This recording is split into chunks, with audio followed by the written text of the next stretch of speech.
قرآن کیا ماننے کی دعوت دیتا ہے، اس کی پکار کیا ہے؟ یا ایھا الناس اعبدوا ربکم الذی خلقکم والذین من قبلکم لعلکم تتقون، اے لوگو بندگی اختیار کرو اپنے اس رب کی، اپنے اس مالک کی جس نے تمہیں پیدا کیا، اور نہ صرف تم کو پیدا کیا، تم سے پہلے جتنے لوگ گزرے انہیں بھی پیدا کیا تاکہ تم بچ سکو۔ یہ قرآن کی دعوت کا خلاصہ ہے، اور یہ نوٹ کر لیجئے یہ تمام انبیاء اور رسل کی دعوت یہی تھی۔ ہم جب پڑھیں گے سورہ اعراف پڑھیں گے، سورہ شعراء پڑھیں گے، ایک ایک کا نام لے کر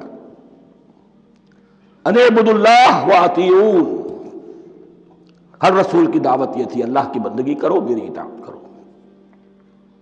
یا قوم اعبدوا اللہ ما لکم من الہ غیرہ، اے میری قوم کے لوگوں اللہ کی بندگی کرو، تمہارا کوئی الہ اور معبود اس کے سوا نہیں ہے۔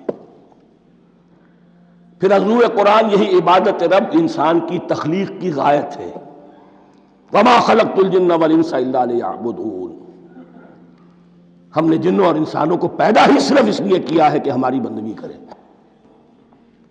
لیکن یہاں ایک فرق بہت بڑا ہے، تمام رسولوں کی دعوت یہی ہے، محمد الرسول اللہ کی بھی یہی ہے، لیکن بڑا فرق کیا ہے؟ باقی تمام رسولوں کی دعوت آپ کو ملے گی یا قوم، اے میری قوم کے لوگوں، یہاں ہے یا ایھا الناس، اے بنی آدم، اے بنی نوع انسان۔ معلوم ہوا کہ تمام رسول حضور سے پہلے صرف اپنی اپنی قوموں کی طرف آئے ہیں، پہلے اور آخری اور کامل رسول ہیں اللہ کے محمد صلی اللہ علیہ وسلم، جن کی دعوت آفاقی ہے۔ یا ایھا الناس، یا قوم نہیں، یا ایھا الناس اعبدوا ربکم الذی خلقکم والذین من قبلکم۔ اس میں دلیل بھی آ گئی کہ عام طور پر لوگ جو ہے غلط راستے پر اس دلیل سے جمے رہتے ہیں کہ ہمارے آباء و اجداد کا راستہ یہی تھا۔ تو بھائی جیسے تم مخلوق ہو ایسے وہ بھی تو مخلوق تھے، جیسے تم خطا کر سکتے ہو وہ بھی تو خطا کر سکتے تھے۔ لہذا یہ نہ دیکھو کہ آباء و اجداد کا راستہ کیا تھا، دیکھو یہ کہ حق کیا ہے۔ لعلکم تتقون، تاکہ تم بچ جاؤ، دنیا میں افراط و تفریط کے دھکوں سے بچ جاؤ گے، آخرت میں اللہ کے عذاب سے بچ جاؤ گے۔ ان دونوں سے اگر بچنا ہے تو اللہ کی بندگی کی روش اختیار کرو۔ اچھا کس رب کی؟ الذی جعل لکم الارض فراشا والسماء بناء، جس نے تمہارے لیے زمین کو فرش بنا دیا اور آسمان کو چھت بنا دیا۔ وانزل من السماء ماء، اور آسمان سے پانی برسایا۔ فاخرج بہ من الثمرات رزقا لکم، اور پھر اس پانی کے ذریعے سے زمین سے میووں کی شکل میں، پیداوار کی شکل میں تمہارے لیے رزق اگایا۔ فلا تجعلوا للہ اندادا وانتم تعلمون، تو ہرگز نہ اللہ کا مد مقابل کسی کو ٹھہراؤ جانتے بوجھتے۔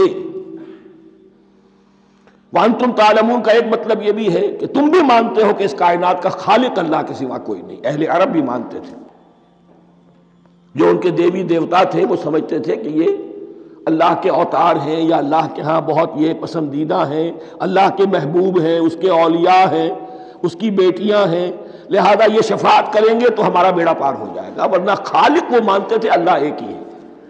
جب تم یہ مانتے ہو کائنات کا خالق ایک، مدبر ایک، تو اب کسی کو اس کا مد مقابل نہ بناؤ۔ انداد ند کی جمع ہے، لا ضد لہ ولا ند لہ، اللہ کا کوئی مد مقابل نہیں۔ اس میں یہاں تک بات ہے کہ حضور اس درجے، اس توحید کی باریکیوں تک پہنچا کر گئے ہیں اس امت کو کہ کسی صحابی نے ایسے ہی کہہ دیا ما شاء اللہ وما شئت، جو اللہ چاہے اور جو آپ چاہیں۔ حضور نے فوراً ٹوک دیا اجعلتنی للہ ندا، کیا تو نے مجھے اللہ کا مد مقابل بنا دیا ہے؟ اس کائنات میں مشیت صرف ایک کی چلتی ہے، کسی اور کی مشیت اس کی مشیت کے تابع پوری ہو جائے ہو جائے، لیکن مشیت مطلقہ صرف اس کی ہے۔ یہاں تک کہ حضور سے فرمایا گیا کہ اے نبی آپ کے لیے یہ ممکن نہیں ہے جسے چاہے ہدایت دے دیں، انک لا تہدی من احببت ولکن اللہ یہدی من یشاء۔ اگر یہ اختیار میں ہوتا تو ابو طالب دنیا سے بغیر ایمان لائے نہ جاتے۔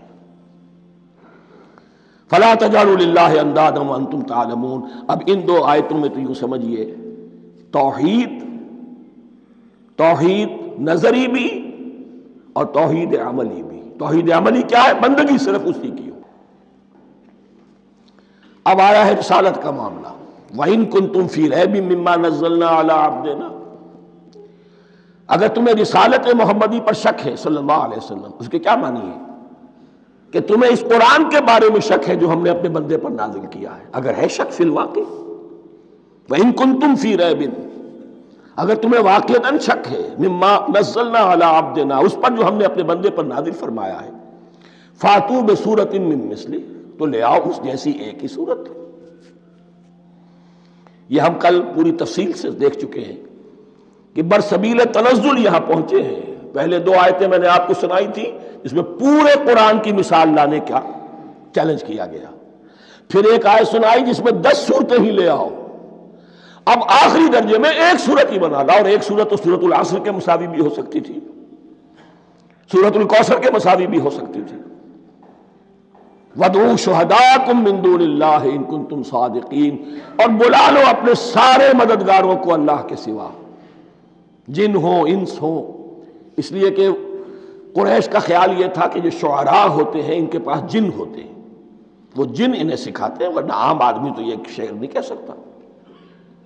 تو تمہارا اگر کوئی گمان ہے کوئی جنات سکھانے والے ہیں، کوئی انسان ہے، خطیب ہیں، شعراء ہیں، ادیب، سب کو جمع کر، ان کنتم صادقین۔ اب یہ ہے بہت ہی، جس کو میں نے کل کہا تھا، آپ کو یاد ہوگا، قرآن کا انداز کیا ہوتا ہے کہ وہ اپنے اندر جھانکنے کی دعوت دیتا ہے۔ یہ گویا کہ آنکھوں میں آنکھیں ڈال کر یہ کہا جا رہا ہے کہ حقیقت میں تمہیں کوئی شک نہیں ہے، یہ تم بات بنا رہے ہو صرف، اگر واقعتاً شک ہے تو آؤ میدان۔ حقیقت یہ ہے کہ تمہیں شک نہیں ہے، اگر تم سچے ہو فاتوا بسورۃ من مثلہ، تو اس جیسی ایک ہی صورت بنا لاؤ۔ فإن لم تفعلوا، اب ذرا انداز دیکھیے تحدی کا اور چیلنج کا، پھر اگر تم یہ نہ کر پاؤ، وَلَن تفعلوا، اور ہرگز نہیں کر سکو گے، یہ چیلنج کون دے سکتا ہے؟ اللہ کے سوا کوئی نہیں دے سکتا۔ یہ انداز کسی کتاب کا نہیں ہے، ذالک الکتاب لا ریب فیہ، یہ کسی کا نہیں ہے۔ فإن لم تفعلوا وَلَن تفعلوا، پھر اگر تم نہ کر پاؤ اور تم ہرگز نہیں کر پاؤ گے، فاتقوا النار التي وقودها الناس والحجارہ، تو ڈرو اس آگ سے جس کا ایندھن بنیں گے انسان اور پتھر۔ اعدت للکافرین، کافروں کے لیے تیار کر لی گئی ہے، بھڑکا دی گئی ہے۔ پتھروں کا ذکر خاص طور پر کیوں ہے؟ دو اس کے امکانات ہیں۔ آپ کو معلوم ہے کہ وہ جو پتھر کا کوئلہ ہوتا ہے اس کی آگ بڑی سخت ہوتی تھی، عام جو ہمارا یہ لکڑی کا کوئلہ ہوتا ہے اس کے مقابلے میں، اور دوسرے یہ بھی کہ چونکہ انہوں نے جو معبود تراش رکھے تھے وہ پتھر کے ہوتے تھے، تمہارے ساتھ ہی تمہارے ان معبودوں کو بھی جھونکا جائے گا اور وہ بھی جلیں گے، تاکہ تمہاری حسرت کے اندر اضافہ ہو۔ ان سے ہم دعائیں مانگا کرتے تھے، ان کے سامنے ماتھے ٹیکتے تھے، ان کے سامنے ڈنڈوت کرتے تھے، ان کو چڑھاوے چڑھاتے تھے۔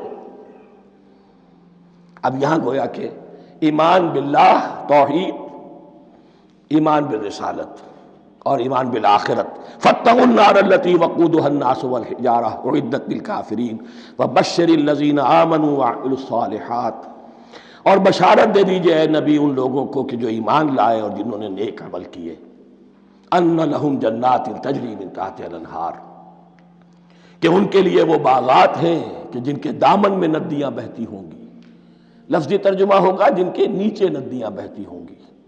مراد اس سے کیا ہے؟ عام فطری باغ وہ ہوتے تھے کہ جس میں ذرا اونچائی پر جو ہے درخت لگے ہوئے ہیں اور دامن میں ندی بہ رہی ہے، تو اس سے خود بخود جو ہے وہ اریگیشن، نیچرل اریگیشن ہو رہی ہے، درختوں کے جڑوں تک پانی پہنچ رہا ہے۔ بہرحال ترجمہ آپ لفظی کریں، ان کے نیچے ندیاں بہتی ہوں گی یا یہ کہ جن کے دامن میں ندیاں بہتی ہوں گی۔ کلما رزقوا منہا من ثمرۃ رزقا، جب بھی کبھی انہیں دیا جائے گا کوئی پھل رزق کے طور پر کھانے کے لیے جنت میں، قالوا ھذا الذی رزقنا من قبل، وہ کہیں گے یہ تو وہی شے ہے جو ہمیں پہلے بھی ملتی تھی۔ اس کا ایک مفہوم یہ ہے، یہ جو نزل ہے ابتدائی جو ہے دعوت ہے، ابتدائی ضیافت جو ہوگی اس میں وہی چیزیں کہ جو معروف ہے، جانی پہچانی ہے. یہ رمان، یہ دیکھیے یہ انار آ رہا ہے خوبصورت، یہ انگور ہے خوبصورت، یہ نخیل ہے، یہ نخل ہے، یہ رطب ہے، لیکن ذائقے کے کوئی نسبت و تناسب ہی نہیں ہوگا. وہ کہیں گے یہ وہی شے ہے جو ہمیں پہلے ملتی تھی. وَأُتُوا بِهِ مُتَشَابِهًا، مشابہ تو ہوگی وہ، لیکن ان کے ذائقے میں زمین و آسمان کا فرق ہوگا. اور ایک یہ بھی مفہوم لیا گیا کہ آخرت میں جنت میں بھی وہی میوے ملتے رہیں گے، لیکن ان کا ذائقہ بدلتا رہے گا. شکل وہ ہوگی لیکن ذائقہ وہ نہیں رہے گا کہ جس سے انسان کی بھی طبیعت بھر جاتی ہے ایک ہی شے کو کھاتے ہوئے.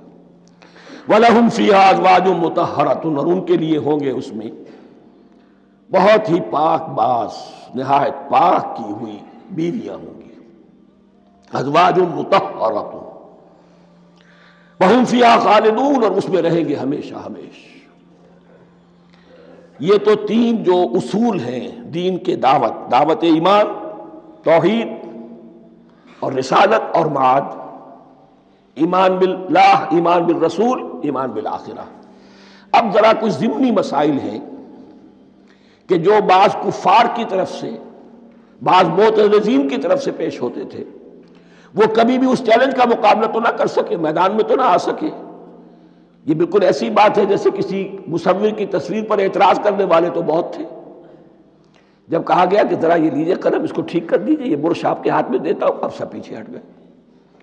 تو کوئی صورت قرآن کے مقابلے میں لانا وہ تو ان کے لیے ممکن نہیں تھی، لیکن ادھر ادھر سے اعتراضات کرنے کے لیے جو زبانیں کھلتی تھی ان میں سے ایک اعتراض نقل کیا جا رہا ہے.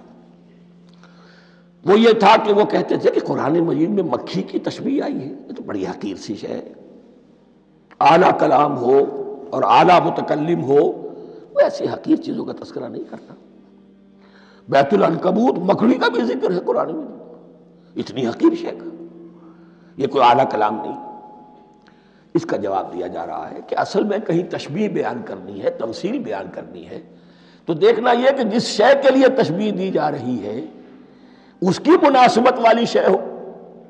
شے کوئی بہت حقیر ہے تو کسی عظمت والی شے سے آخر کیسے تشبیہ دی جائے گی؟ وہ تو کسی حقیر شے سے ہی تشبیہ دی جائے گی تو جو اصل مقصد ہے تشبیہ کا وہ پورا ہوگا. ان اللہ لا یستحیی ان یضرب مثلا ما بعوضۃ فما فوقہا، اللہ تعالیٰ کو تو اس میں کوئی جھجک نہیں ہے، کوئی شرم نہیں ہے کہ وہ مچھر کی مثال بیان کرے. تو اس سے اوپر، اب یا فوقہا میں دونوں معنی ہو جائیں گے، یعنی کمتر اور حقیر ہونے میں اس سے بھی بڑھ کر، یا یہ کہ اس سے اوپر کی کوئی شے، اس کی مثال دینے میں اللہ کو کوئی جھجک نہیں. اس لیے کہ مکھی بھی بہرحال مچھر سے تو ذرا بڑی شے ہے. اس معنی میں بھی ہو سکتا ہے فوقہا، اور فوقہا اس معنی میں بھی کہ اس سے بھی حقیر ہونے میں اس سے بھی بڑھ کر. فَأَمَّا الَّذِينَ آمَنُوا فَيَعْلَمُونَ أَنَّهُ الْحَقُّ مِن رَّبِّهِمْ، تو جو لوگ صاحب ایمان ہیں وہ جان لیتے ہیں کہ یہ حق ہے ہمارے رب کی طرف سے. وَأَمَّا الَّذِينَ كَفَرُوا، اور جنہوں نے کفر کیا ہے، فَيَقُولُونَ مَاذَا أَرَادَ اللَّهُ بِهَذَا مَثَلًا، یہ کیا مثال اللہ نے دی، کیا ارادہ ہوا اللہ کا اس مثال کے ذریعے سے. ناک منہ چڑھا رہے ہیں، اعتراض کر رہے ہیں.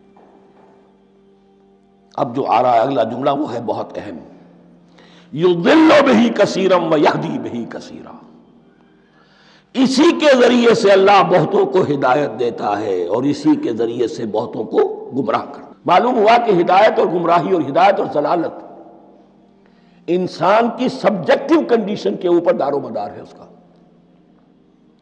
آپ کے دل میں خیر ہے، بھلائی ہے، نیت صحیح ہے، طلب ہدایت، طلب علم، اس میں آپ سچے ہیں، آپ کو ہدایت مل جائے گی. دل میں زیغ ہے، کجی ہے، نیت میں ٹیڑھ ہے، فساد ہے، تو اسی کے ذریعے سے اللہ آپ کی گمراہی میں اضافہ کر دے گا. یضل بہ کثیرا ویہدی بہ کثیرا، لیکن اللہ کا یہ کسی کو ہدایت دینا اور کسی کو ضلالت دینا علل ٹپ نہیں ہے، کسی قاعدے اور قانون کے بغیر نہیں ہے. وما یضل بہ الا الفاسقین، نہیں گمراہ کرتا وہ اس کے ذریعے سے مگر صرف سرکش لوگوں کو، جن میں سرکشی ہے، تعلی ہے، تکبر ہے. اور ان کے اوصاف کیا ہیں؟ الذین ینقضون عہد اللہ من بعد میثاقہ، جو توڑ دیتے ہیں اللہ کے ساتھ کیے ہوئے عہد کو. اور سب سے بڑا عہد یہ سورہ اعراف میں چل کر آئے گا، عہد الست. عالم ارواح میں ہم عہد الست کر کے آئے. الست بربکم قالوا بلا، کیا میں ہی نہیں ہوں تمہارا رب؟ تمام ارواح نے، میں بھی تھا، آپ بھی تھے، سب تھے، کل انسان، جتنے انسان دنیا میں آج تک آ چکے ہیں وہ بھی تھے، اور جو آنے ہیں ابھی قیامت تک وہ بھی تھے، لیکن تھے صرف ارواح کی شکل میں، جسم نہیں تھے.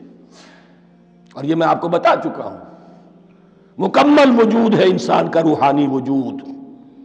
اولاً تخلیق اس کی ہوئی تھی، اسی سے آگے چل کر ایک بہت فلسفے کا بہت گہرا مضمون آ رہا ہے آگے چل کر. وہ جو عہد الست الست بربکم قالوا بلا، انہوں نے اس عہد کو توڑا. اللہ کو اپنا مالک اور خالق اور اپنا حاکم جاننے کی بجائے خود حاکم بن کر بیٹھ گئے. الیس لی ملک مصر، کیا مصر کی بادشاہی میری نہیں ہے؟ I am the sovereign, we are sovereign. Popular sovereignty, بغاوت، سرکشی، فاسق. وما يضل به الا الفاسقين الذين ينقضون عهد الله من بعد ميثاقه ويقطعون ما امر الله به ان يوصل، اور کاٹتے ہیں وہ چیز جسے اللہ نے جوڑنے کا حکم دیا ہے. اللہ نے صلہ رحمی کا حکم دیا ہے، یہ قطع رحمی کرتے ہیں. مال کی طلب میں بھائی بھائی کو ختم کرتا ہے، اس کے مال کو ہتھیانے کے لیے، اپنی ذاتی اغراض کے لیے تمام اخلاقی حدود جو ہے انسان پس و پیش ڈال دیتا ہے. اپنا تکبر، اپنے لیے تعلی. الذین، آپ دیکھیے، نوٹ کیجئے، اس میں ہماری شریعت کا فلسفہ یہ ہے، ایک تعلق ہے اللہ کا بندے کے ساتھ، حقوق اللہ. ایک ہے بندوں کا بندوں کے ساتھ، حقوق العباد. اللہ کا حق کیا ہے؟ اسے حاکم اور مالک اور حاکم سمجھو، الملک سمجھو، خود اس کے بندے بنو. انسانوں کا حق کیا ہے؟ کونوا عباد اللہ اخوانا، سب آپس میں بھائی بھائی اللہ کے بندے بن جاؤ. اور اس میں سب سے اہم ترین رحمی رشتہ ہے، سگے بھائی، سگے بھائی بہنیں. پھر دادی کے اوپر جا کر وہ کزنز آ جائیں گے، پر دادی پر جا کر اور جمع ہو جائیں گے، یہاں تک کہ آدم و حوا پر تمام انسان جمع ہو جائیں گے. تو رحمی رشتے کی بڑی اہمیت ہے. تو وہ فاسقین کے جو توڑتے ہیں اللہ کے عہد کو، اس کو مضبوطی سے باندھنے کے بعد، وَيَقْطَعُونَ مَا أَمَرَ اللَّهُ بِهِ أَن يُوصَلَ وَيُفْسِدُونَ فِي الْأَرْضِ، انہی دونوں چیزوں کے نتیجے میں زمین میں فساد پیدا ہوتا ہے. یا اللہ کی اطاعت سے باغی ہو گئے، اور یا آپس میں ایک دوسرے کی گردنیں کاٹنے لگے. اولئک ھم الخاسرون، یہی لوگ ہیں جو بالآخر خسارے میں، آخری اور دائمی خسارے میں رہنے والے ہیں. کیف تکفرون باللہ وکنتم امواتا، تم کیسے کفر کرتے ہو اللہ کا؟ بڑا پیارا انداز ہے. وکنتم امواتا، تم مردہ تھے، فاحیاکم، تمہیں زندہ کیا، ثم یمیتکم، پھر تمہیں مارے گا، ثم یحییکم، پھر جلائے گا، ثم الیہ ترجعون، پھر تم اس کی طرف لوٹ جاؤ گے، لوٹا دیے جاؤ گے. یہاں وہ بات آ گئی جو آج نگاہوں سے بالکل اوجھل ہو چکی ہے. یہ ہم دنیا میں آنے سے پہلے مردہ تھے، کیا مانی؟ یہ مضمون آ کر اصل میں سورہ غافر یا سورہ مومن میں چل کر اس کی پوری وضاحت ہوگی.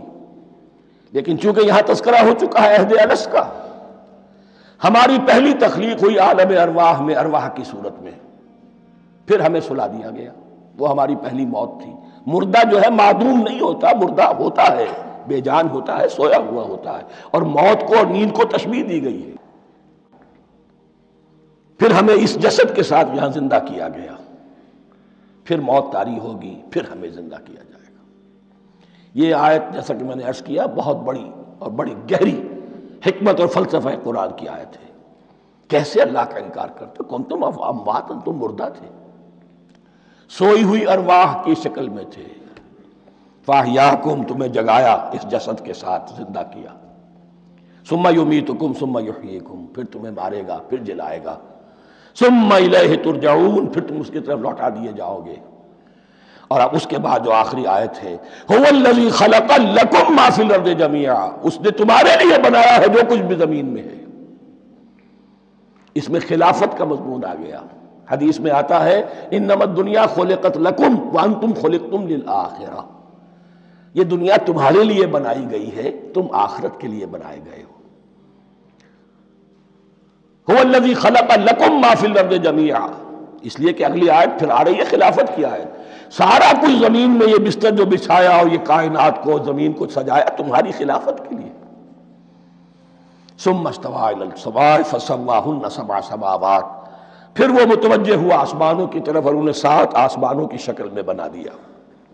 جیسا کہ میں کل عرض کر چکا ہوں، یہ تاحال ابھی یہ آیات متشابہات میں سے ہے، 7 آسمانوں کی کیا حقیقت ہے ہم اس سے ابھی پورے طور سے واقف نہیں۔ وَهُوَ بِكُلِّ شَيْءٍ عَلِيمٌ، اور اسے ہر شے کا علم حقیقی حاصل ہے۔ بارک اللہ لی ولکم